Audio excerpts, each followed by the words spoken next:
So, what is love? It's a question we have all asked, right?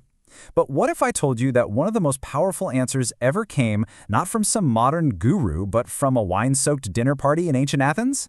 Well, that's exactly where we're headed today. We're diving deep into Plato's Symposium for a philosophical quest to figure out what love is all about. The desire and pursuit of the whole is called love. Just let that sink in for a second. This line, from a comic poet of all people, really gets to the core of what we're talking about. It suggests that love isn't about finding something new.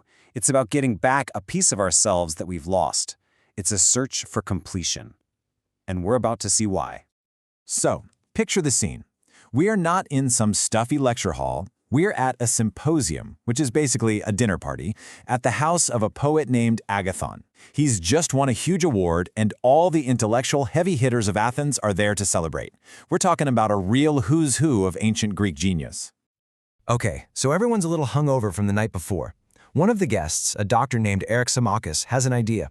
He says, hey, instead of another night of heavy drinking, let's try a different kind of buzz. The challenge? Each guest has to stand up and give a speech, a big tribute, in praise of Eros, the god of love. And just like that, the philosophical game is on. All right, the first few speakers are getting up to the plate. They're kind of setting the stage, throwing out some of the more conventional ideas about love that were floating around Athens at the time.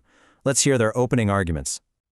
So first up is Phaedrus. He makes the case that love is the oldest of the gods and basically our biggest cheerleader. He says it makes us incredibly brave, like a soldier who would literally rather die than look weak in front of the person they love. Then Eryximachus, the doctor, gives his more scientific take. He sees love as this huge cosmic force, the thing that creates harmony in everything, balancing hot and cold in our bodies or high and low notes in a song. It's everywhere. Next, a guy named Pausanias gets up and really stirs the pot. He basically says, hold on, you're all talking about love like it's just one thing, and you're wrong. He argues there are two kinds. There's common love, which is all physical, fleeting and not very picky, and then there's heavenly love, which is this deeper connection to someone's mind, their soul. It really makes you stop and think, is this just about the body or is it something more? After one of the speakers gets a bad case of the hiccups. Seriously, this stage is set for probably the most famous speech of the entire night. And it doesn't come from a philosopher, but from the brilliant comedy writer Aristophanes. He doesn't give a logical argument. He tells a story.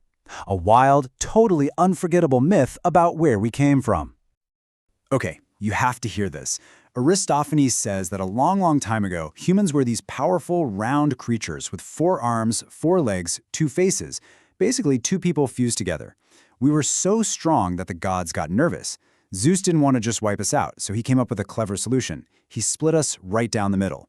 This not only cut our power in half, but it left every single person with this deep, aching feeling of being incomplete. And ever since that day, we've been wandering the earth, desperately looking for our other half. Yep, this is the original soulmate story.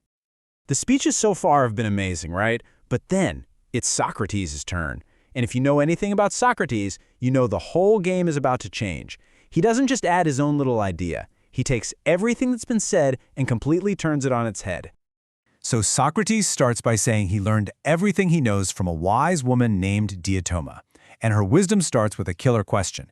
If love's whole point is to desire beautiful and good things, then how can love itself be beautiful and good? I mean, think about it. You only desire what you don't have. Bam! This just flips the whole conversation. Love can't be the beautiful thing itself. It has to be the wanting of that thing. It's not the destination, it's the engine. So, if love isn't a perfect god, what is it? Diotima calls it a daemon, a spirit that exists in the space between mortals and gods, like a messenger. And its family tree explains everything. Love's parents are plenty and poverty. This makes love a total paradox. From its mom, poverty, it gets this constant feeling of need, this longing. But from its dad, plenty, it gets its cleverness and its unstoppable drive to go after what it wants. It's always stuck in the middle, always striving. Now here's the best part. Diotima says this constant striving isn't a problem. It's a path. It's a journey upward that she calls the ladder of love. So imagine starting at the bottom rung. You're attracted to one person's physical beauty. But then you grow and you start to appreciate the beauty in all bodies. Then you climb higher and you start loving the inner beauty of a person's soul and mind. Higher still, you learn to love the beauty of great ideas, of justice.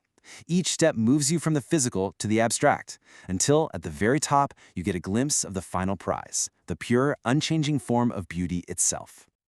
So we've gone from a dinner party all the way to the highest planes of philosophy. But let's ask the big question. Why do these ancient ideas still get to us thousands of years later? Why does this particular vision of love still matter so much? When you boil it all down, for Plato, love is so much more than just romance. It's the engine that drives us to be better people. It's that feeling inside that pushes us to look past our own selfish wants and reach for something higher, whether that's goodness or truth or beauty. It's really a quest for a kind of immortality. Not through having kids, but by creating or connecting with ideas that will last forever. And all of this leaves us with one final big question for you to think about. Do you side with Aristophanes? Do you believe love is about finding that one missing person who makes you whole, a destination? Or do you climb the ladder with Socrates and see love as a lifelong journey that starts with a person but ultimately points you towards something much, much bigger? Maybe the way you answer that defines everything about the way you love.